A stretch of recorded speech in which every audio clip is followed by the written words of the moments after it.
السلام علیکم ورحمۃ اللہ وبرکاتہ۔ ناظرین، میں ہوں آپ کا میزبان زین العابدین، باگل کوٹ، کرناٹکا، انڈیا سے۔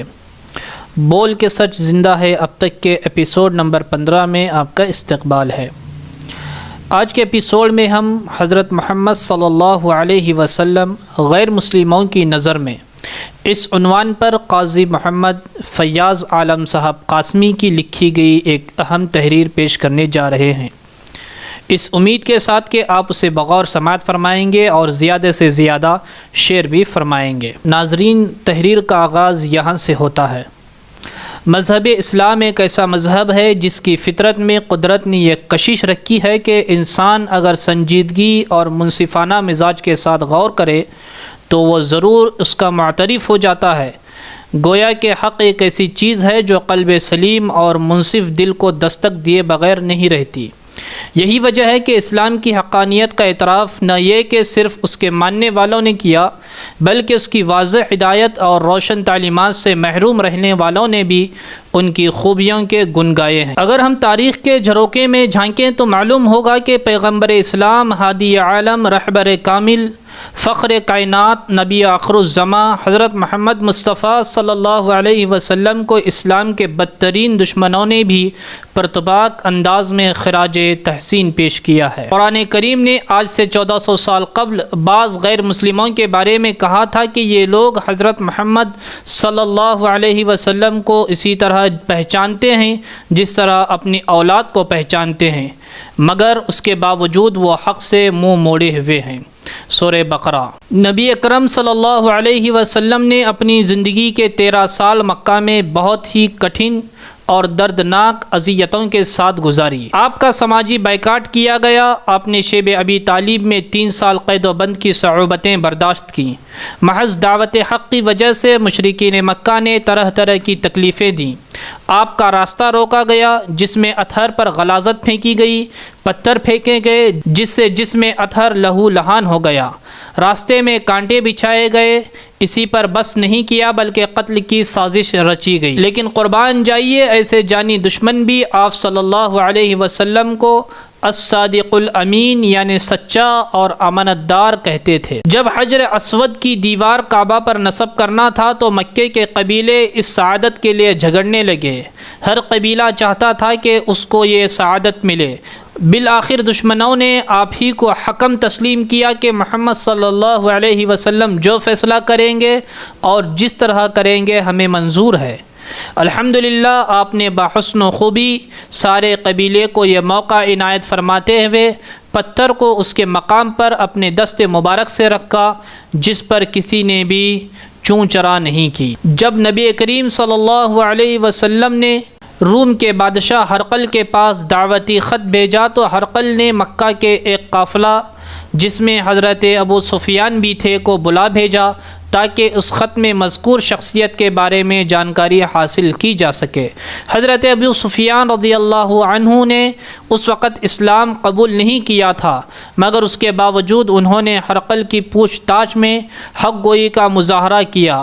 خود حضرت ابو سفیان کہتے ہیں، میں چاہتا تھا کہ محمد صلی اللہ علیہ وسلم کے بارے میں جھوٹ موٹ بول کر ان کو محمد صلی اللہ علیہ وسلم سے بدگمان کر دوں، لیکن مجھے خوف تھا کہ میری قوم مجھے جھوٹ کا تانا دے گی اور اندر سے دل بھی آمادہ نہیں تھا، اس لیے مجھے مجبوراً حضرت محمد صلی اللہ علیہ وسلم کے حسب و نسب، سچائی، امانت داری اور ان کے پیغام حق کے بارے میں ہرقل کے سامنے سچ سچ کہنا پڑا۔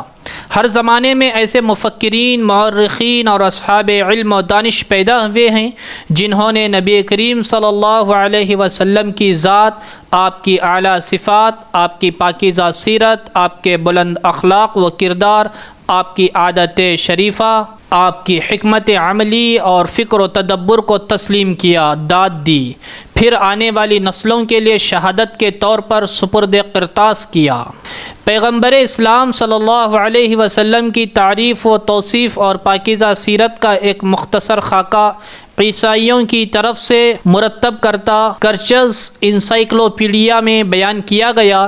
رسول صلی اللہ علیہ وسلم عظیم اخلاق پر فائز تھے، خندازن اور پر استقامت تھے، غصے کو پینے والے اور شدت سے دور تھے، وہ ظالم نہیں تھے، اپنے مسلمان متبعین کو اخلاق حمیدہ اور خوش روئی سے آراستہ ہونے کا حکم دیتے تھے۔ اسی طرح انسائکلوپیڈیا برٹانیکا میں تمام پیغمبروں اور مذہبی شخصیتوں میں محمد صلی اللہ علیہ وسلم سب سے زیادہ کامیاب ہیں۔ مائیکل ایچ ہارٹ نے آدم علیہ السلام سے لے کر امریکی ماہر فلکیات مائیکل ہارٹ نے اپنے زمانے تک مشہور اور ممتاز شخصیتوں پر تحقیق کر کے ان میں سے 100 افراد کو منتخب کیا اور ان 100 اہم شخصیتوں میں سے سب سے اہم شخصیت محمد صلی اللہ علیہ وسلم کو قرار دیا، اور اپنی کتاب میں سب سے پہلے آپ صلی اللہ علیہ وسلم کا تذکرہ کیا، اور عیسائی ہونے کے باوجود آپ کے بعد حضرت عیسیٰ علیہ السلام کا تذکرہ کیا۔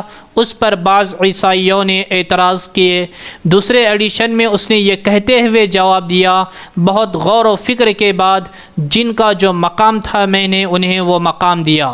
مائیکل ہارٹ کہتے ہیں کہ دنیا میں جتنے بھی لوگوں نے انقلابی کارنامے انجام دیے وہ کارنامے ان کے بغیر بھی رونما ہو سکتے تھے، مگر حضرت محمد صلی اللہ علیہ وسلم نہ ہوتے تو اتنا عظیم کارنامہ کبھی انجام نہیں پاتا۔ محسن انسانیت حضرت صلی اللہ علیہ وسلم کی ذات گرامی پر تبصرہ کرتے ہوئے نپولین بوناپارٹ رقم طراز ہیں۔ محمد صلی اللہ علیہ وسلم کی ذات ایک مرکز ثقل تھی جس کی طرف سب کھینچے چلے جاتے تھے۔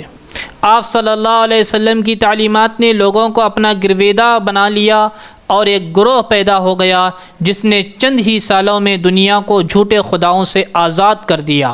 عرب کے لوگوں نے بتوں اور جھوٹے خداؤں کی پرستش سے توبہ کر لی، مٹی کے بت مٹی میں ملا دیے۔ یہ حیرت انگیز کارنامہ محمد صلی اللہ علیہ وسلم کی تعلیمات اور ان پر عمل کرنے کا سبب انجام پایا۔ مشہور برطانوی مصنف ریجنلڈ باسورتھ اسمتھ کہتے ہیں، آپ صلی اللہ علیہ وسلم کی زندگی دراصل سورج کی طرح ہے جس کی کرنیں پوری دنیا کو منور کیے ہوئے ہے۔ آپ صلی اللہ علیہ وسلم نے اپنی زندگی کے آخری ایام تک سادگی اور عاجزی کو اپنائے رکھا۔ جارج برنارڈ شاہ کہتے ہیں، اگر روتی سسکتی انسانیت سکون چاہتی ہے تو اسے آج بھی وہ اصول رائج کرنے پڑیں گے جو پیغمبر اسلام صلی اللہ علیہ وسلم نے 1400 سال پہلے پیش کیے تھے۔ سر ویلیم مور کہتے ہیں، آپ صلی اللہ علیہ وسلم اپنے دور ہی کے عظیم ترین انسان نہیں تھے بلکہ آنے والے تمام انسانوں کی عظیم ترین ہستی تھے۔ آپ صلی اللہ علیہ وسلم ایک عظیم ترین مدبر حکومت اور سیاست دان کی طرح مختلف الخیال اور مختلف العقیدہ اور آپس میں منتشر لوگوں کو یکجا اور متحد کرنے کا کام بڑی مہارت سے سر انجام دیا۔ اور یہ جارج رقم طراز ہیں، تاریخ میں صرف محمد صلی اللہ علیہ وسلم کی شخصیت ہی ایسی ہے جس نے مذہبی اور غیر مذہبی امور میں بھی عظیم کامیابی حاصل کی ہے۔ پروفیسر راما کرشنا راؤ میسور یونیورسٹی میں پروفیسر تھے، لکھتے ہیں، محمد صلی اللہ علیہ وسلم کا قلب مبارک محبت اور اخوت سے لبریز تھا۔ آپ صلی اللہ علیہ وسلم زندگی بھر اپنے بدترین دشمن کو بھی معاف کرتے رہے۔ ذات محمد صلی اللہ علیہ وسلم ایک ایسی گھٹا تھی جو خشک آسمانوں پر پھیل گئی، وہ روشنی کا ایک مینارہ تھی۔ 14 صدیاں ختم ہو گئیں مگر یہ روشنی اپنی جگہ پر قائم ہے، اور امتداد زمانہ کے باوجود اس پر چراغ کی لو سے زمانہ آج تک رہنمائی حاصل کر رہا ہے۔ آپ مزید کہتے ہیں، محمد صلی اللہ علیہ وسلم کی شخصیت اور اس کی پوری سچائی میں جانا بہت مشکل ہے، ہم صرف چند پہلوؤں کو ہی پکڑ سکتے ہیں۔ محمد صلی اللہ علیہ وسلم ایک نبی بھی ہیں، محمد ایک سپاہ سالار بھی ہیں، تاجر بھی ہیں، خطیب بھی ہیں، مبلغ بھی ہیں، یتیموں کے مولا بھی ہیں، غلاموں کے محافظ بھی ہیں، مظلوم عورتوں کے نجات دہندہ بھی ہیں، جج بھی ہیں، ولی بھی ہیں۔ ان تمام اعلیٰ صفات میں اور انسانی سرگرمیوں میں وہ ایک ہیرو کی طرح ہیں۔ رانا بھگوان داس لکھتے ہیں، اگر آپ صلی اللہ علیہ وسلم نہ آتے تو دنیا کا ظلم بڑھتے بڑھتے اس کو تباہ کر دیتا، اگر آپ صلی اللہ علیہ وسلم نہ ہوتے تو یورپ کے تاریک زمانے دو چند بلکہ سہ چند تاریخ تر ہو جاتے۔ اگر آپ صلی اللہ علیہ وسلم نہ ہوتے تو انسان ریگستانوں میں پڑے بھٹکتے پھرتے۔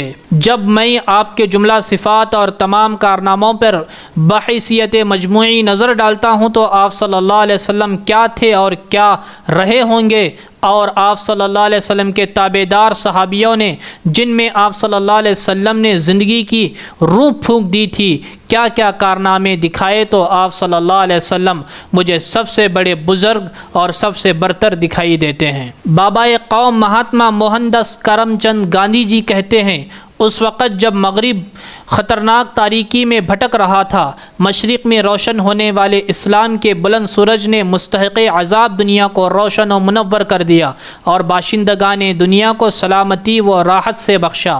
دین اسلام باطل مذہب نہیں۔ جب بھی ہندوؤں نے اس کا گہرائی سے مطالعہ کیا ہے اور اس کے بارے میں تلاش و جستجو کی ہے تو وہ اس کے لیے ایسے ہی گرویدہ ہو گئے جیسا کہ اس کا میں گرویدہ ہوں۔ پنڈت گوپال ایڈیٹر بھارت سماچار بمبئی مہاپرش کے عنوان سے حضرت صلی اللہ علیہ وسلم کی سیرت طیبہ کو یوں بیان کرتے ہیں، رشی محمد صلی اللہ علیہ وسلم کی زندگی پر جب ہم وچار کرتے ہیں تو یہ بات صاف نظر آتی ہے کہ ایشور نے ان کو سنسار سدھارنے کے لیے بھیجا تھا اور ان کے اندر وہ شکتی موجود تھی جو ایک گریٹ ریفارمر اور مہاپرش میں ہونی چاہیے۔ وہ عرب کے فاتح اعظم تھے مگر مفتوح اقوام کے لیے پیغام رحم و کرم تھے۔ آپ صلی اللہ علیہ وسلم کی تعلیم میں ایک چمکتا ہوا ستارہ یہ بھی ہے کہ وہ امیر و غریب کو ایک ہی سطح پر زندگی بسر کرنے کا ڈھنگ سکھلاتے تھے۔ آپ صلی اللہ علیہ وسلم کا قول تھا، غریب کے پہلو میں بھی دل ہے جو اچھے سلوک سے خوش اور برے سلوک سے ناخوش ہوتا ہے۔ جیسا کہ معلوم ہے پیغمبر اسلام کا نام محمد ہے، محمد کے معنی جس کی خوب تعریف کی جائے۔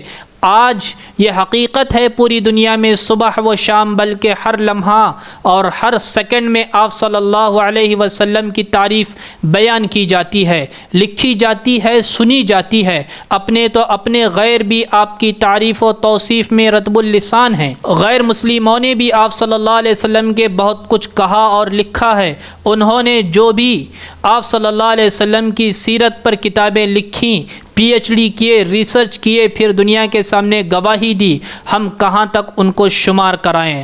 حق وہ ہے جس کی گواہی دشمن بھی دے۔ کسی کہنے والے نے کیا خوب کہا ہے، مگر افسوس ان غیر مسلموں نے صرف آپ کو جانا اور خوب جانا لیکن مانا نہیں۔ کاش کہ وہ مان بھی لیتے۔ ناظرین، آج تک کے لیے بس اتنا ہی۔ انشاءاللہ اگلی ایپیسوڈ میں کسی اور موضوع پر ہم گفتگو کریں گے۔ ہم آپ سے چلتے چلتے یہ گزارش کرتے ہیں کہ آپ اس پروگرام کو زیادہ سے زیادہ ہمارے برادران وطن غیر مسلم بھائیوں تک بھی پہنچائیں اور خود مسلمان بھی جاننے کی کوشش کریں آپ صلی اللہ علیہ وسلم کے بارے میں غیر مسلم حضرات نے کس طرح کے خیالات کا اظہار کیا ہے۔